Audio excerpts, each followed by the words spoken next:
Bonjour, Michel Tonini. Merci d'être avec nous. Vous êtes astronaute, vous êtes parti 2 fois dans l'espace, très longue expérience dans le spatial, ancien responsable du Centre des astronautes européens. Avec vous, on va évoquer aujourd'hui les conséquences sur le spatial de la guerre en Ukraine. On va les détailler et analyser avec vous. On sait, Michel Tonini, que la Russie a suspendu les lancements depuis le cosmodrome de Kourou, en Guyane française. Que s'est-il passé depuis? Quelles sont vos dernières informations sur les conséquences de ces sanctions ayant trait au spatial?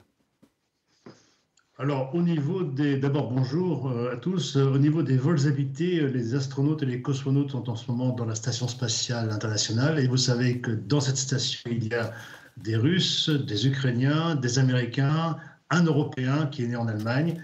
Et les opérations continuent normalement. Est-ce que l'espace est une victime collatérale de ce qui est en train de se passer sur Terre? Dans certains domaines, oui, parce que, comme vous l'avez évoqué, les fusées Soyouz de Kourou vont s'arrêter. Donc, on s'en servait. Elles étaient très utiles pour envoyer nos satellites dans l'espace, notamment certains satellites Galileo. Des programmes plus importants comme ExoMars risquent d'être compromis. Vous savez que ExoMars est une mission assez unique au monde qui va permettre de forer le sol de Mars pour trouver des éléments extrêmement intéressants pour la connaissance de cette planète. Et cette mission, elle ne peut décoller que tous les 2 ans, vu les distances qui changent entre Terre et Mars. Et la prochaine échéance est en septembre de cette année, et l'autre sera dans 2 ans. Donc nous, on est vraiment au niveau scientifique très impacté. On va revenir sur ExoMars dans un instant, Michel Tonini.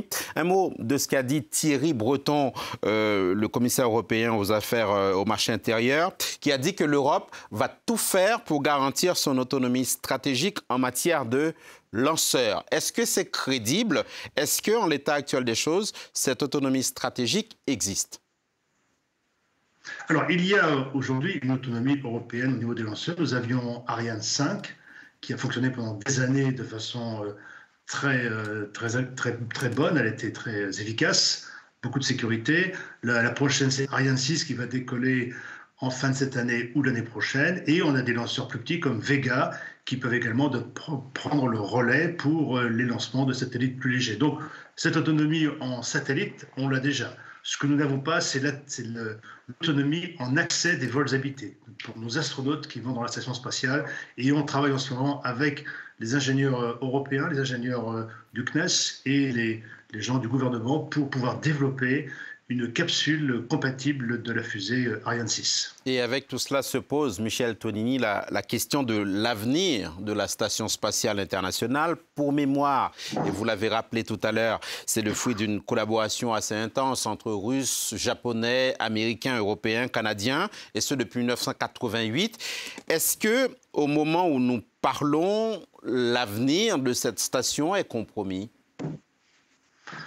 C'est difficile à dire et il n'y a rien de vraiment décidé. La seule chose qui soit officielle pour la station internationale, c'est que sa fin de vie sera 2031. Donc elle devrait rester encore 9 ans dans l'espace. Maintenant, si les choses s'aggravent entre les Russes et les Américains, il pourrait y avoir éventuellement une séparation du module russe, enfin des modules russes et des modules américains, ce qui serait catastrophique bien sûr parce que cette station, elle travaille en interdépendance, c'est-à-dire que la station descend de 500 mètres par jour, il faut la remonter grâce aux moteurs qui sont du côté russe.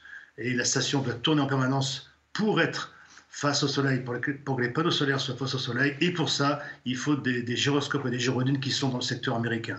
Donc on a fait un concept de station où les gens sont en interdépendance. Si on la sépare, il va falloir qu'on trouve un système différent qui n'est pas encore vraiment prévu et pas au point pour remonter le secteur américain lorsqu'il va descendre. Et il faut trouver aussi un système pour donner l'alimentation électrique au segment russe, parce que la plupart de l'alimentation électrique se fait par ces immenses panneaux solaires qui sont sur le secteur américain. Donc si on sépare la station en 2 morceaux, tout le monde va souffrir. Et comme les Russes viennent d'envoyer ce module Nauka, qui est un module extrêmement cher, et qui a été lancé il y a environ 6 mois, je ne pense pas que les Russes vont décider de façon rapide de défaire cette station spatiale. Parce qu'on rappelle hein, qu'au moment où nous parlons aussi, à bord de la station, il y a 2 Russes, 4 Américains et un Allemand. On pourrait aussi rappeler, Michel Tonini, que Moscou, bien avant cette guerre, avait annoncé son retrait de l'ISS dès 2025, alors que la NASA souhaite poursuivre jusqu'en 2030. Dans la foulée, il y a cette autre information qui nous est parvenue. La Russie a annoncé un partenariat avec la Chine autour d'une base lunaire, d'abord en orbite, puis un espace habité. Est-ce qu'avec ce qui est en train de se passer là maintenant, avec cette guerre en Ukraine, les Russes ne se retrouvent pas précipités en quelque sorte dans les bras des Chinois? Alors oui, les Russes ont commencé cette coopération avec la Chine il y a longtemps, puisque quand vous regardez le système chinois de la station Tiangong, elle ressemble beaucoup à la station Mir. Le vaisseau Shenzhou correspond beaucoup au vaisseau Soyouz. Et d'ailleurs, même quand vous regardez les scaphandres des taïkonautes, c'est un petit peu la copie conforme des scaphandres des cosmonautes russes. Donc cette coopération existe bel et bien.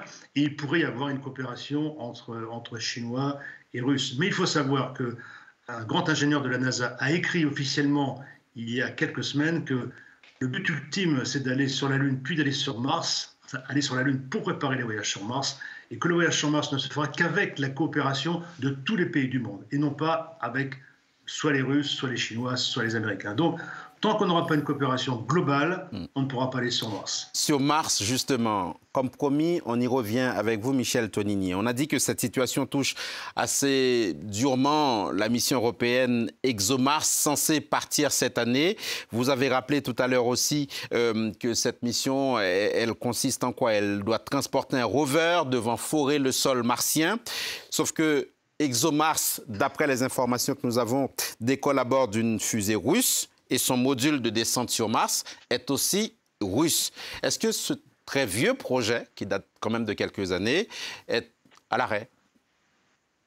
Alors, il n'est pas à l'arrêt pour l'instant, mais on se doute que si les affaires ne s'arrangent pas entre les pays d'ici le mois de septembre, ce projet est vraiment compromis. Et il faut savoir que s'il est compromis pour septembre, il faudra vraiment attendre 2 ans avant de redécoller pour lancer ExoMars, qui, je rappelle encore une fois, est une mission unique et ça sera la première mission au monde qui donnera des secrets sur le sol de Mars et sur ce qu'il y a comme matière dans les profondeurs de Mars. Et l'arrêt des collaborations avec la Russie dans le domaine spatial, quelles conséquences, Michel Tonini, pour la France?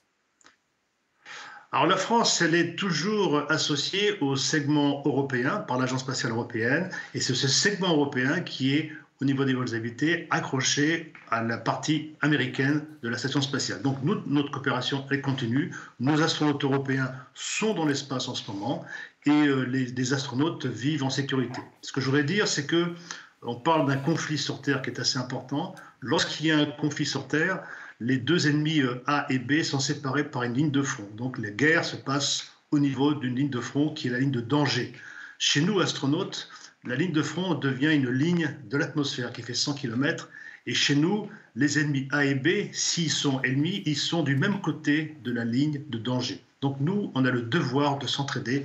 Et dans l'espace, nous nous aidons. Et que ce soit des Russes, des Américains ou des Ukrainiens, on fait le maximum pour que les gens soient sains et saufs dans cette mission spatiale. Voilà qui nous amène, Michel Tonini, à un peu votre parcours personnel. En 1992, vous avez effectué un vol à bord de la station russe Mir. Nous sommes 30 ans plus tard. Est-ce que vous vous souvenez de l'atmosphère à bord? Est-ce que vous diriez aussi qu'avec ce qui est en train de se passer aujourd'hui, nous assistons à un changement d'époque dans le domaine spatial? Alors moi j'ai eu un vol qui s'est passé la première fois avec des Russes et des Ukrainiens d'ailleurs, et tout s'est très bien passé dans mon vol. Il y avait une atmosphère qui était excellente, très studieuse. Moi c'était mon premier vol, donc j'étais pas très à l'aise au départ dans ma fonction de voyager en apesanteur, mais les Russes étaient toujours là pour m'apprendre ce qu'ils avaient appris depuis les mois et les mois qu'ils ont passés dans l'espace. Donc moi c'était une atmosphère qui était vraiment excellente à mon niveau. Donc cet espace de coopération, finalement, il faut le maintenir, si je vous suis bien. Alors, il faut le maintenir parce qu'aujourd'hui, on voit bien que cette guerre implique beaucoup de pays avec des choses qui sont extrêmement graves au sol, mais l'espace habité est le seul trait d'union qui nous permet d'avoir ensemble Russes, Américains, Européens, Japonais et même Ukrainiens. Et d'ailleurs, dans la fin du mois de mars, va se poser de la station spatiale un vaisseau Soyouz dans lequel seront un cosmonaute russe, un Ukrainien et un astronaute américain. Et cette mission doit être réussie et on n'a pas d'autre moyen de ramener les cosmonautes sur Terre. Merci beaucoup, Michel Tonini, pour votre témoignage et vos explications. Astronaute, parti 2 fois dans l'espace, ancien responsable du Centre des astronautes européens. Merci beaucoup. C'était l'invité de Paris Direct.